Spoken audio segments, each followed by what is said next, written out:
Entregas de sacolas com grandes quantias de dinheiro vivo, isso em plena luz do dia em Brasília. Tudo desviado, segundo a Polícia Federal, de verba que deveria ser destinada à educação de alunos de dezenas de cidades de Alagoas. O dinheiro era usado para a compra de kits de robótica por valores até 500% mais altos do que os de mercado.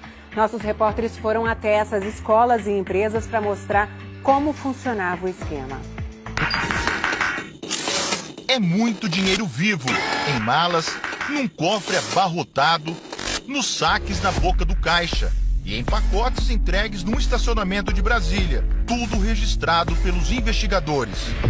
As imagens completas e exclusivas dessas transações suspeitas você vai ver ainda nesta reportagem. Mas de onde vem esta fortuna? Segundo a Polícia Federal, do superfaturamento na compra de pequenas peças como essas. Cada kit de robótica teria saído por R$14 mil para algumas prefeituras de Alagoas.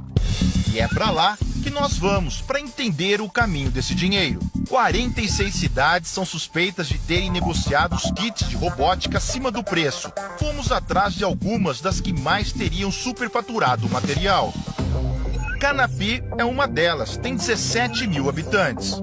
Da investigação a que o Fantástico teve acesso com exclusividade, mostra que aqui o superfaturamento teria sido de cerca de R$5 milhões.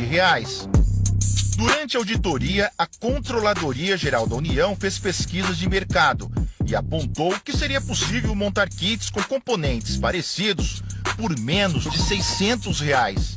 O relatório da CGU diz também que ficou evidente a desproporção do volume de kits adquiridos e de kits utilizados. Nós procuramos o prefeito ou alguém que pudesse explicar o porquê da diferença de preço. Ia falar com o prefeito? Primeiro disseram que o prefeito estava almoçando. Eu espero então. Tá. Depois... Ele viajou em São Paulo segunda-feira, tá? Oba! Tentamos o secretário de Educação. Eu não tenho nada a falar sobre isso aí. Mas não teve superfaturamento? Porque 14 mil cada kit é um absurdo, né, secretário? Tivemos a visita da CGU. Eles fizeram análise de tudo isso aí, apresentando toda a documentação. Eu não tenho nada a falar sobre isso aí, que existe o setor, que ele que é o responsável em fazer as compras. O secretário de Administração também não estava.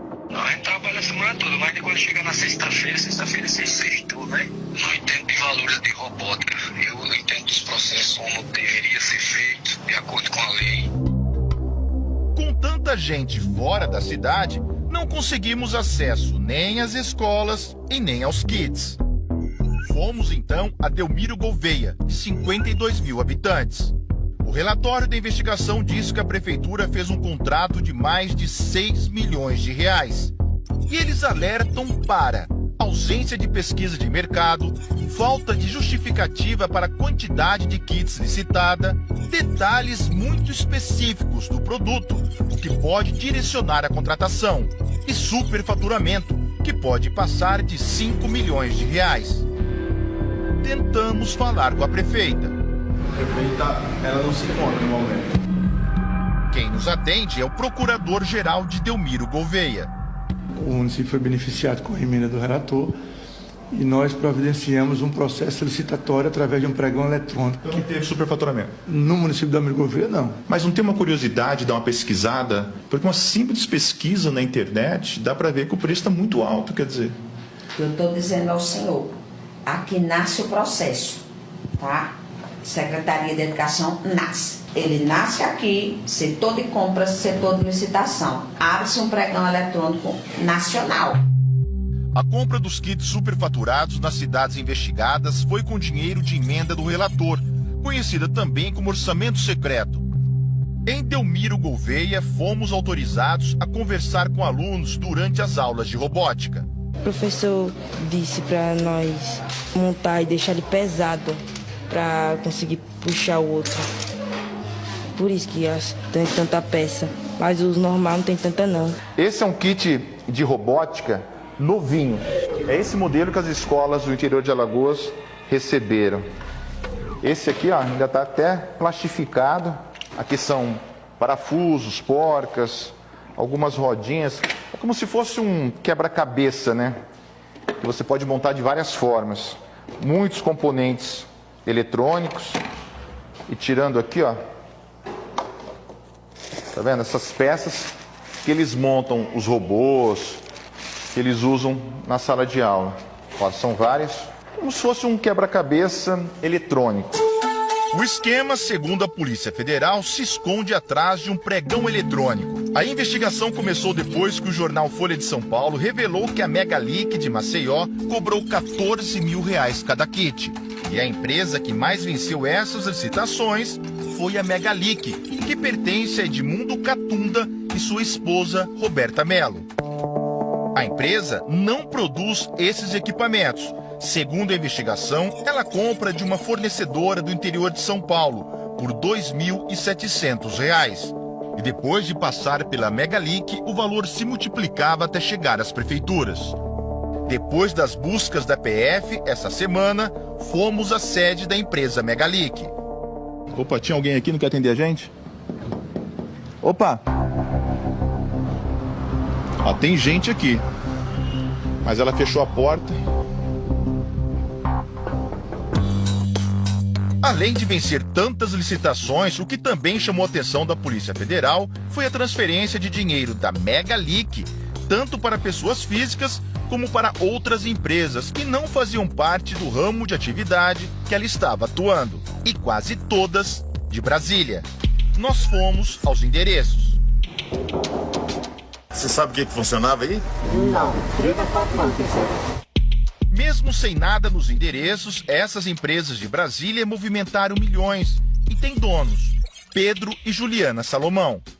Eles foram monitorados pela Polícia Federal e aparecem fazendo quase uma centena de saques em dinheiro vivo, em bancos e boa parte deles nesta lotérica da capital federal.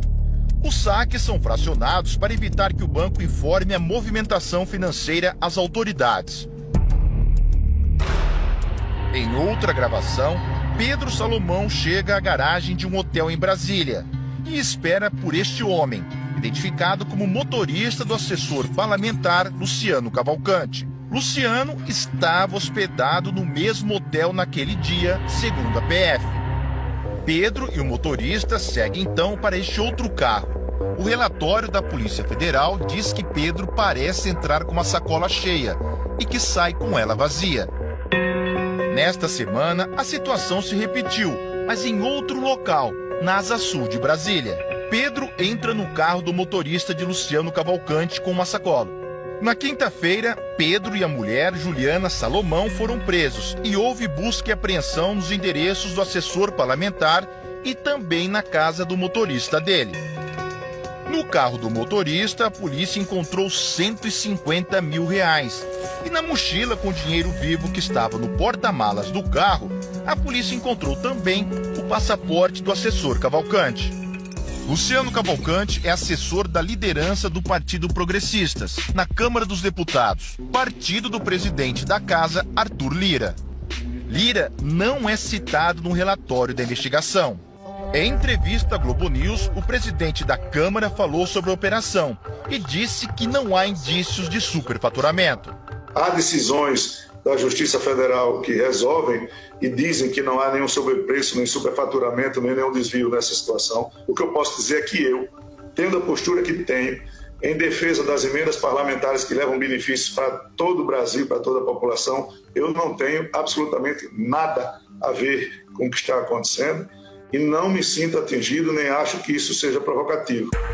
Outro investigado e suspeito de receber dinheiro da empresa Megalic de Maceió é o policial alagoano Murilo Nogueira. Os endereços de Murilo também foram alvos da operação da PF esta semana.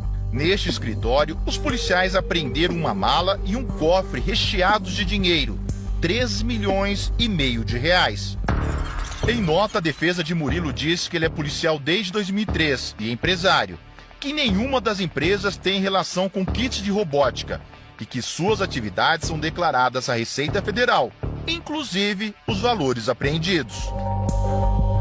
O Fantástico apurou que essa operação estava programada para acontecer no dia 23 de maio. Mas como os donos da Megalic estavam em viagem ao exterior, a operação foi